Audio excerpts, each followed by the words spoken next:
আমি নারী, আমি চাইলেই ভেঙে চুরমার হয়ে আবার নিজেকে গড়তে পারি। আমি প্রয়োজনে দশভুজা হতে পারি। আমি নারী, ঘর সংসার সুন্দর করে গুছিয়ে রাখতে পারি। আমি স্বামী সন্তানদের পরম যত্নে আগলে রাখতে পারি। আমি নারী, আমি হাতা খুন্তি হাতে নিয়ে রান্না করতে পারি। আমি কলমের আঁচড়ে না বলা কথাও লিখতে পারি। আমি শত্রুকেও বধ করে ভালোবাসা দিতে পারি। আমি নারী, আমি এখনো সব কিছু লিখতে পারি, না বলা কথা বলতে পারি কবিতার খাতায়। আমি নারী, আমি জমিয়ে রাখা কথাগুলো কবিতায় প্রকাশ করতে পারি।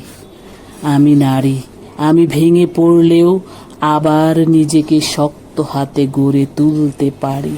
আমি নারী, আমি মান অভিমান ভুলে ভালোবাসা দিতে পারি। ধন্যবাদ। পাঠ করেছি আমার প্রিয় এক লেখিকা বিথি চৌধুরীর কবিতা আমি নারী। ধন্যবাদ। ভালো লাগলে লাইক কমেন্ট শেয়ার করে পাশে থাকবেন। আল্লাহ হাফিজ।